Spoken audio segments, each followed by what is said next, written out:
임대아파트 분양 전환 과정에서 고분양가를 둘러싼 진통이 끊이지 않고 있습니다. 여수 웅천지구 임대아파트 주민들은 부영건설 본사까지 올라가 상경 집회를 벌였는데 구조적인 문제점 들여다봤습니다. 순천시가 흑두루미를 매개로 국제기구와 함께 남북 생태교류를 처음으로 시도합니다. 순천만에서 북한 문덕 습지를 거쳐 시베리아로 북상하는 흑두루미의 하늘길을 연결하는 프로젝트입니다.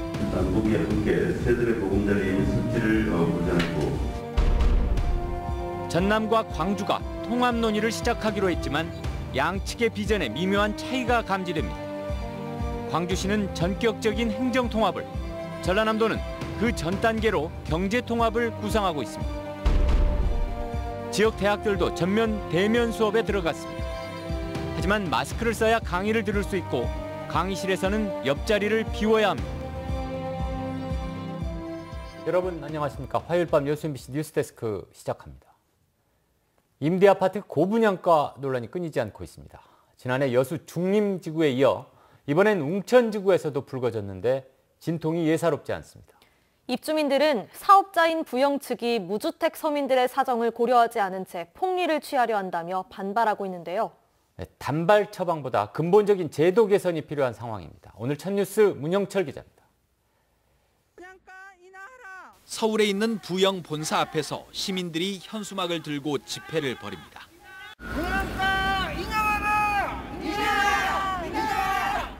분양 전환 절차가 진행 중인 여수 웅천지구 임대아파트 입주민들이 분양가 인하를 요구하는 겁니다. 부영 측이 통보한 분양 전환 가격은 전용 면적 84제곱미터 기준 2억 9천여만 원. 인근에 새롭게 짓고 있는 부영의 분양 아파트와 비슷한 수준입니다. 이제 신규 분양한 아파트하고 분양 가격이 똑같다. 자재부터가 다른데. 부영 측은 인근 아파트 시세가 제대로 반영되지 않아 감정가가 낮게 책정돼 자신들도 어려운 처지에 놓였다며 주민들의 분양가 인하 요구를 받아들이기 어렵다는 입장. 그러나 시위에 나선 입주민들은 부영이 임대주택의 공공성을 외면한 채 폭리를 취하려 한다며 반발의 수위를 높이고 있습니다. 나라에서 이제 도움을 받고 서민을 위해서 짓는 것처럼 해놓고 분양할 때는 전혀 서민하고는 상관이 없는 의무 임대 기간이 10년인 아파트는 인근 시세 등을 반영한 감정평가액을 기초로 분양 전환 가격을 정하게 됩니다.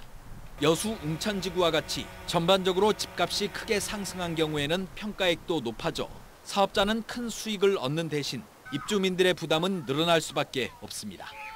이렇다 보니 지난해 여수 중림지구 부영 아파트 분양 전환 과정에서도 고분양가 논란이 불거졌고 최근 광주에서는 분양가가 2년 전보다 4천만 원 가까이 뛰면서 입주민들이 반발하는 등 부영 임대주택을 둘러싼 갈등은 끊이지 않고 있습니다.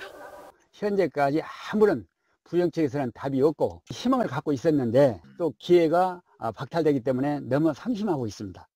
이에 따라 10년 공공임대주택도 5년 공공임대주택과 마찬가지로 건설 원가를 반영해 분양가를 책정해야 한다는 목소리가 수년 전부터 나왔지만 제도는 여전히 그대로입니다. 모든 정당에서도 공약을 했지만 정부도 손을 놓고 있고 국회에서도 입법을 안 하고 있는 사이에 무주택 서민들만 높은 분양 전환 가격에 좀 몸살을 앓고 있는 것이죠. 이와 관련된 법 개정안이 지난 7월 국회에 발의된 상황. 지역에서도 앞으로 분양 전환이 추진될 임대아파트가 적지 않아 신속한 논의와 제도 개선이 필요해 보입니다. MBC 뉴스 문형철입니다.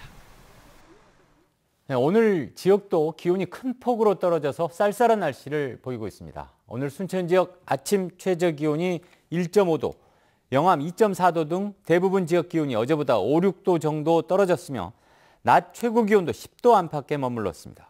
내일도 전남 일부 산간 지역에서는 영하권을 기록하겠고 일부 내륙 지역을 중심으로 빗방울이 떨어지는 곳도 있겠습니다.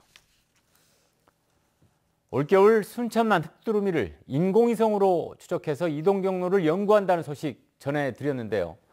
순천시가 국제기구와 손잡고 남북 흑두루미 하늘길 연결 사업을 추진하기로 했습니다. 남북 생태교류 프로젝트 현실화될 수 있을지 주목됩니다. 박민주 기자입니다. 28제곱킬로미터에 이르는 드넓은 순천만. 순천만은 한 해 250여 종의 철새 10만 마리가 찾는 대표적인 습지입니다. 순천만은 국제적으로 보호받고 있는 흑두루미의 국내 최대 월동지이기도 합니다. 순천만을 찾는 흑두루미는 이듬해 봄 북한 문덕 습지를 거쳐 시베리아로 북상하는 것으로 알려져 있습니다. 순천시가 국제기구와 손잡고 남북 흑두루미 하늘길을 연결하는 생태 교류를 처음으로 시도합니다. 지난주 남북 생태경제 교류 활성화를 위한 국제기구 간담회가 열리면서 프로젝트의 윤곽이 나왔습니다. 동아시아 대항주 철새 이동 경로 파트너십 등 7개국 20여 명이 참석해 단계별로 가능한 남북 생태 교류 사업을 추진하기로 했습니다. And it would be wonderful if we could do it in a cooperative way on the fly. 순천시는 내년부터 흑두루미 하늘길 연결 프로젝트를 본격화합니다. 흑두루미 이동 루트에 직간접적으로 연결된 한국과 북한, 중국, 일본, 러시아, 몽골 6개국을 참여시켜 흑두루미 자료집을 만들 계획입니다. 코로나19 상황이 개선되면 제3국에서 흑두루미 국제 네트워크 회의도 열게 됩니다. 남북이 함께 새들의 보금자리인 습지를 보존하고 현명하게 이용하는 의지를 모아 나갈 때 진정한 한반도 생명 평화의 길을 열어나갈 수 있다고 생각했습니다. 남북의 제1호 람사르 사이트인 순천만과 문덕 습지. 순천만 흑두루미가 남북 갈등 속에 평화의 길을 여는 전령사가 될 수 있을지 관심입니다. MBC 뉴스 박민주입니다. 순천만 국제정원 박람회 조직위원회가 내년 출범할 예정인 가운데 오늘 발기인 대회가 순천에서 열렸습니다.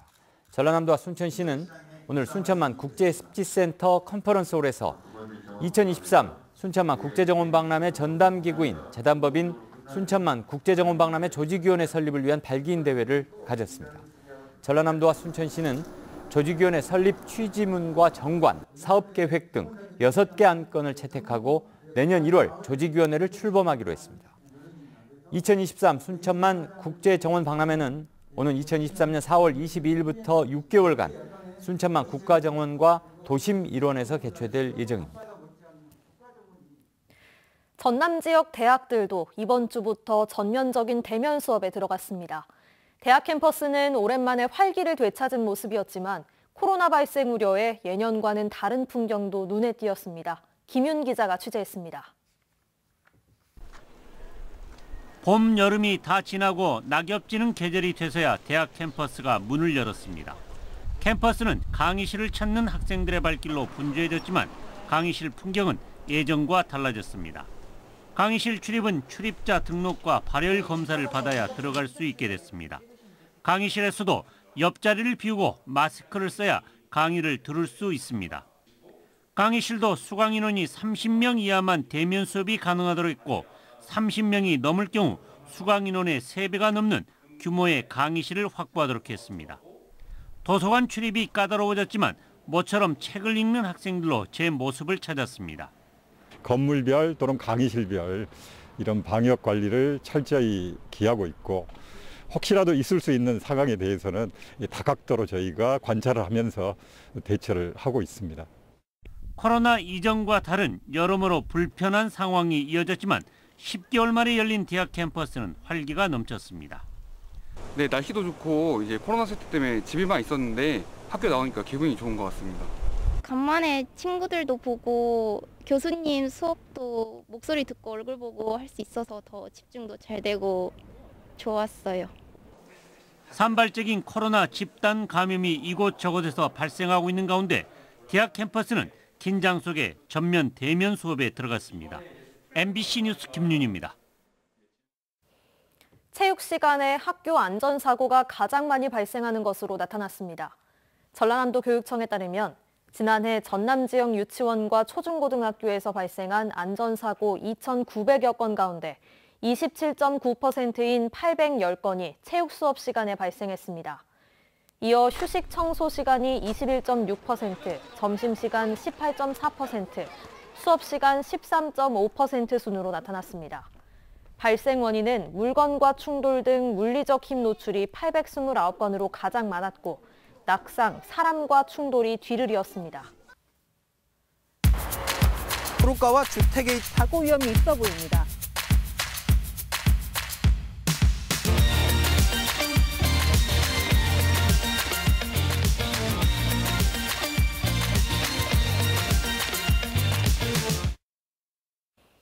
광주시와 전라남도가 통합 논의를 시작하기로 결정하면서 통합 방식에 대한 연구도 시작됐습니다. 현재 논의되고 있는 통합의 형태는 무엇이고 통합이 되면 어떻게 달라지는지 우종훈 기자가 전해드립니다. 광주시와 전라남도가 통합을 논의하기로 결정하면서 관련 연구 용역도 시작됐습니다. 현재 논의되고 있는 통합의 형태는 두 가지입니다. 먼저 이용섭 광주시장이 주장하는 행정통합입니다. 별개의 행정조직을 하나로 만들어 특별자치도를 출범시키는 건데 대구 경북은 민선 8기에 통합자치단체장을 뽑는다는 목표로 2022년까지 행정통합을 추진 중입니다. 행정통합은 행정력 낭비를 막고 광역도시 발전을 효율적으로 한다는 통합의 본 목적에 가장 부합하지만 청사 이전과 특별자치도 명칭 등 많은 변화를 초래하는 만큼 모든 이해관계를 충족시키기 어려운 측면이 있습니다. 실제 지역 통합을 추진 중인 일본 오사카는 최근 주민투표가 부결되면서 통합 논의가 중단된 상태입니다. 대구 경북이 가고자 하는 것이 오사카 모델이었는데 그게 지금 일단은 좀 불락이 됐어요. 그래서 그런 것들이 지금 제도적인 장치가 확실히 보여줘야. 다음은 김영록 전남도지사가 행정통합의 전 단계로 제안한 경제통합입니다. 부산, 울산, 경남이 동남권 메가시티를 목표로 추진 중인 방안인데 경제통합이 이루어지면 정부 사업을 동시 추진하면서 국비 지원을 늘리고 교류 역시 활발해질 수 있습니다. 행정통합에 비해 쉬운 방안으로 평가받지만 도로망 구축 등 사회 간접자본 설치에 막대한 비용이 들고 별도의 경제협력기구를 따로 둬야 해 효율성이 떨어질 수 있습니다. 또 무엇보다 대구 경북이 2006년 경제통합 업무 협약까지 맺었지만 논의가 흐지부지 됐던 것처럼 구속력이 없습니다. 행정통합이라기보다도 행정통합의 앞단계로서 이제 협력체제를 구축하는 그런 거라고 볼 수가 있고요. 전문가 연구와 내용을 검토하는 데 드는 1년 6개월이 지나서부터야 통합추진위원회를 중심으로 한 본격 논의에 들어갈 전망인데 통합의 형태와 시기 등 조율할 내용이 많아 실제 통합까지는 난항이 예상됩니다. MBC 뉴스 우종훈입니다. 순천 지역의 소상공인들이 여수 MBC 뉴미디어 센터와 순천대학교 미래융합대학 등의 감사패를 전달했습니다.